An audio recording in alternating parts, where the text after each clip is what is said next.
Hey guys, it's Mike with RetroGameBoyz. So I finally got around to creating a quick video to show you the new model of the Atari 5200 arcade stick.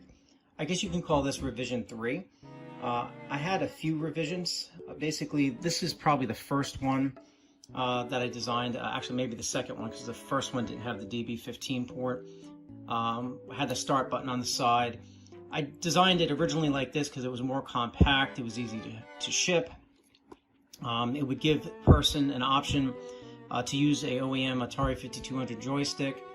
However, they always purchased them with the module. So originally it was selling these like with an add-on module if you wanted to, but they were always purchasing them with the module. So I said, let's just make the design compact, and I started integrating the keypad like this, mounted on the side, but without the DB15 port in the start button.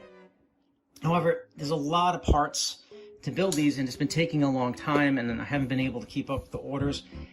And I got a request to embed the keypad in the arcade stick itself.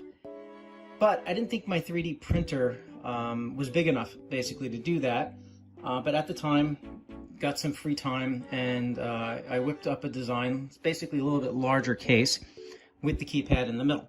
And it's actually quite comfortable, and it works very well. It has a good weight to it. Just to give you a quick overview of it, you have your micro switch, arcade stick, fire 1, fire 2, your keypad, and the horizontal and vertical trim controls, which are used for auto centering. Could also be used for paddle games. I'll provide a brief demonstration in this video a little bit later. You have your rubber feet on the back, and that's pretty much it. This is basically ABC is start, pause, reset, and then you have your keypad. It works just like the original controller. It works like my other revisions as well. It's now all in one. It's a little bit easier to build. Hopefully I can turn these out a little bit quicker. So I'll give you a demonstration in a moment of how it works. Right now it's just a left orientation, but I can print a right cover, basically just switch it up just like I did with my other ones.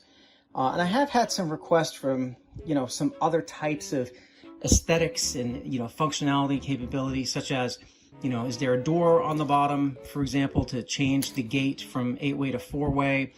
Or could I put a bezel or a frame? There are a lot of things that you could do, but to keep costs reasonable and also to make it a little bit easier to manufacture, if you guys want to switch things up, you can do that. There's 4 hex bolts. Here, you pull those out. You can turn the gate if you want to keep out. I haven't really had any problems with 8-way and 4-way restrictions with certain games, but other people, are pretty particular on how they like their games. So, that's the current design of it. So right now, it's all in an 8-way configuration, but can be easily modified. All right, so I'm going to cut away and give you a brief demonstration of how this works. Okay, so I always do a couple of tests. The first one is just to show you the horizontal and vertical trim control auto centering. So I just use missile command for that. Now, you can't really play games that require true analog control with this joystick. I've stated that in a number of different videos and revisions, but it hasn't been many. And as I said, I've sold a number of these in the past and I haven't had any complaints. But this just gives you an example of horizontal and vertical trim control configuration.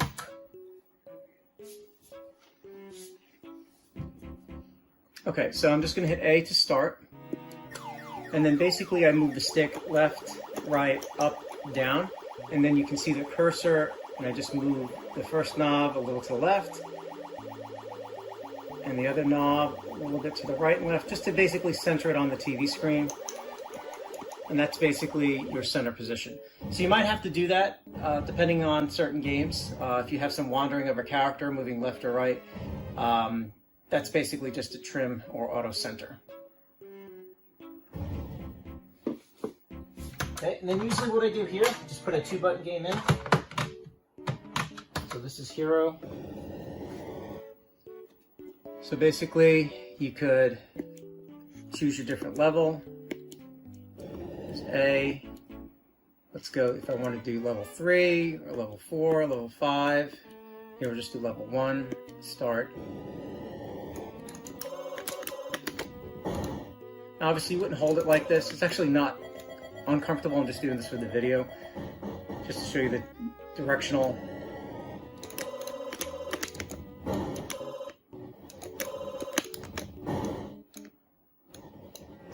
Okay, so I'm using Sanwa clone buttons and joysticks. The original Sanwa brands are, very expensive. So these are just parts that I'm, getting from Amazon. They function very well. Again, haven't had any issues. But again, if something fails, you have my guarantee as well, where I fix it or replace it. And as I was mentioning, you can see if I just turn the knob, the character moves left and right. So if there's like a wandering in a character in a game you're playing, you just basically might have to tweak it here and there. Okay, so that's Hero.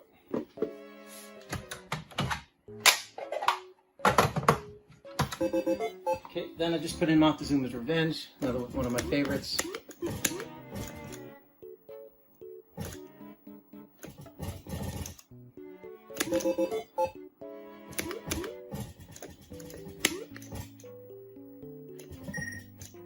Really don't have the ideal setup to record these type of videos, but then again, I don't use my channel for, monetizing or anything like that. It's just for demonstrations. Okay, so that's Montezuma's Revenge.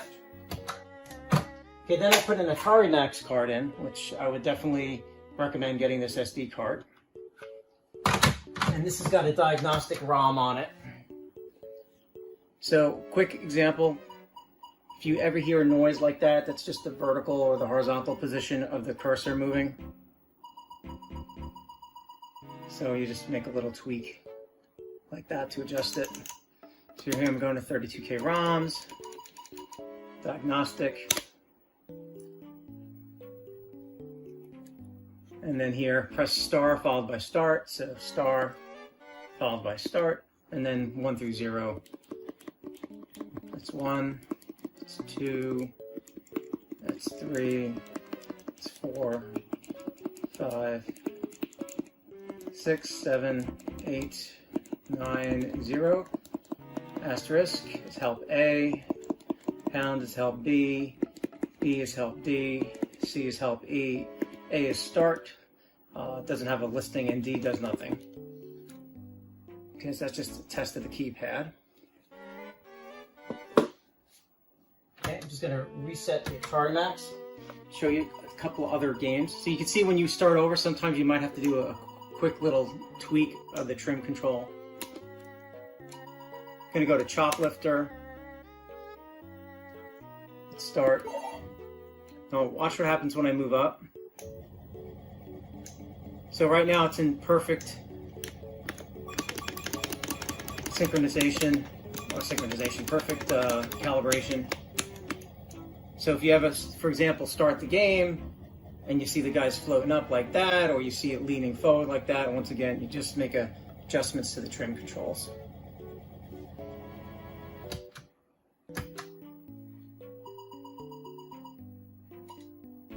So I'm going to go to Kaboom. So we're just going to do one player, start, and then here I'm going to use the actual knob.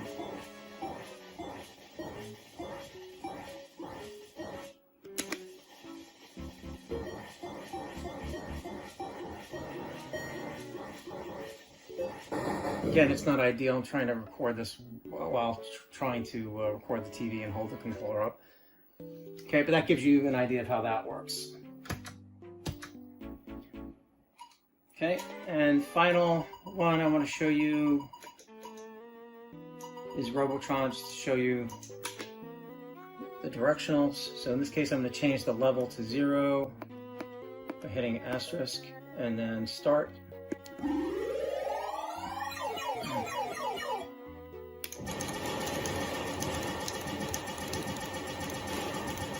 Okay, now I get questions about a dual stick for this. I'm not going to create one. I already have my Atari 7800 control pad with the dual directional pads. You could actually use the adapters that I get from John in Greece.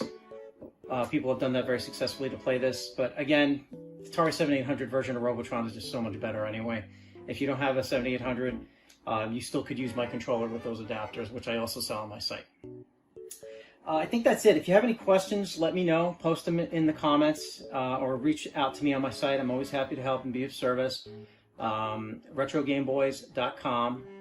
And have great feedback, great customer service, great communication. I'm here to basically, help you and accommodate your request if I can, and make you a happy customer. All right, guys, have a great day, and I'll see you in the next video. Take care.